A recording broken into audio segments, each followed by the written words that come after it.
Կվերացվի մուտքի արտոնագրերի անհրաժեշտությունը Հայաստան, Սաուդյան Արաբիայի թագավորության, Բահրեյնի թագավորության, Օմանի սուլթանության քաղաքացիների, ինչպես նաև այն անձանց համար, որոնք վերոնշյալ 3 երկրներում, նաև Միացյալ Արաբական Էմիրություններում և ԱՄՆ-ում ունեն կացության իրավունք։ Ակնհայտ է, որ այս փոփոխությամբ մենք կհեշտացնենք եւ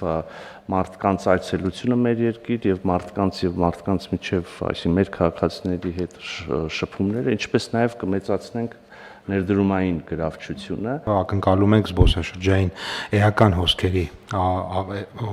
ավելացում եւ նաեւ գործարար միջավայրն է սա ողջունում եւ պատրաստվում, հուսով ենք նաեւ սրանք կհաջորդվի նաեւ ուղիղ չվերթների ավելացման հնարավորությունը։ Զբոսաշրջային ռազմավարության մեջ վերոնշյալ երկրները համարվում են հիմնական թիրախային շուկաներ, դա է վկայում վերջին տարիների վիճակագրությունը, այս փոփոխությունը նոր հոսքեր կապահովի։ Մի շարք երկրների դեպքում բնակության ավելի մեծ մաս, այսպես ասած, ոչ քաղաքացի ռեզիդենտներ են, նույն Քաթարի, Միացյալ Արաբական Էմիրությունների եւ այլ երկրներ կան, որտեղ ավելի շատ մարդիկ են ապրում, բայց իրենք քաղաքացի չեն եւ իրենք նույնպես եթե օգտվեն այս հնարավորությունից, ապա կարծում ենք, որ նորից էական զբոսաշրջային հոսքեր մենք կունենանք եւ տնտեսական առումով կարծում ենք, որ շատ կարեւոր նախագիծ է։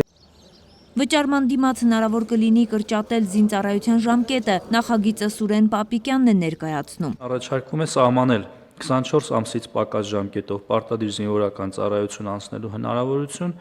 1 ամիս ժամկետով ծառայություն անցնելու դեպքում 20 միլիոն դրամ եւ 6 ամիս ժամկետով ծառայություն անցնելու դեպքում 15 միլիոն դրամ պետական բյուջե վճարելու պայմանով։ Պարտադիր զինվորական ծառայություն անցնելու սահմանային առավելագույն տարիքը 27-ի փոխարեն սահմանել 37 տարեկանը։ Մինչև 18 տարին լրանալը կամ զորակոչային տարիքում ՀՀ քաղաքացիություն ստացած եւ մինչև ՀՀ քաղաքացիություն ստանալն այլ պետությունում զինվորական ծառայություն չանցած կամ 1 տարուց պակաս ժամկետով ծառայություն անցած քաղաքացիների համար ՀՀ զինված ուժերում օրենքով սահմանված 24-ամյա ծառայության ժամկետը փոխարինել 12 ամսյա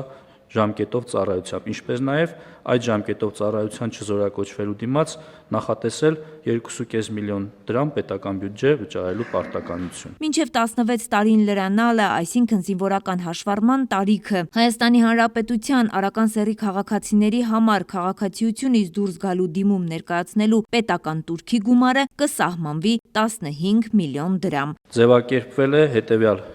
առաջարկությունները.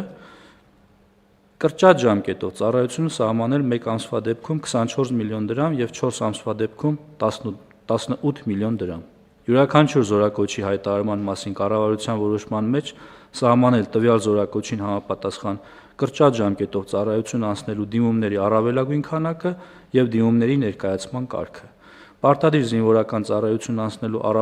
առավելագույն սահմանային տարիքը նախատեսել 32 տարեկանը։ Նախաձեռնությունը ազգային ժողովի падգամավոր Հայկ Սարգսյանինն է։ Падգամավորն առաջարկվող փոփոխություններին համաձայն է, ասում է Պաշտպանության նախարարը։ Առաջիկայում այն կքննարկվի նաև ազգային ժողովում։ Հնարավոր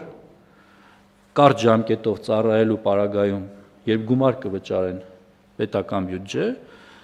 դրա միջոցով մենք կարողանանք 5 տարի շարունակ 2 պայմանագրային զինծառայողի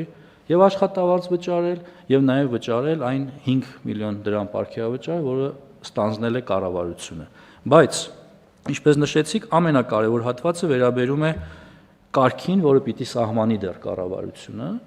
եւ յուրաքանչյուր զորակոչից առաջ կառավարությունը պիտի սահմանի թվականակը, թե ինչ թվով երիտասարդներ կարող են օգտվել այս հնարավորությունից։ Այս փոփոխությունը ենթադրում է զինվորականների միջև տարբերակում, թե ինչպես են պատրաստվում ապահովել կանոնադրային հարաբերությունները։ Մարդու իրավունքների պաշտպանը մտահոգություն ունի։ Արդյոք հնարավոր է լինելու կոնկրետ երաշխիքներ ապահովել, որպեսզի մենք չունենանք դրա հիման վրա ավելի խորացող ոչ կանոնադրային հարաբերություններ եւ բնականաբար բացառենք այդ համատեքստի իրավիճակը։ Ծառայության պայմանների առումով նկատի ունեմ։ Անկեղծորեն գուցե հարցի էությունը լավ չեմ հասկանում, բայց ես այստեղ նմանատիպ խնդիր չեմ տեսնում։ Ավելին, սա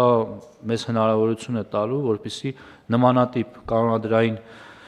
ոչ կանոնադրային հարաբերությունները կարգավորենք, դարձնենք կանոնադրային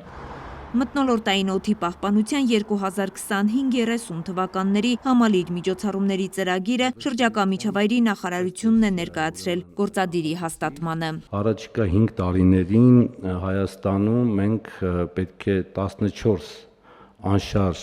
օդի աղտոտվածության մոնիտորինգի կայաններ ուրեմն ձեռք բերենք, ասեցի երկուսը արդեն ձեռք բերել ենք, Երևանում անհրաժեշտ են 6 դիտակայան, երկուսը ունենք, 3-ի շուրջ մեր միջազգային գործընկերների հետ հիմա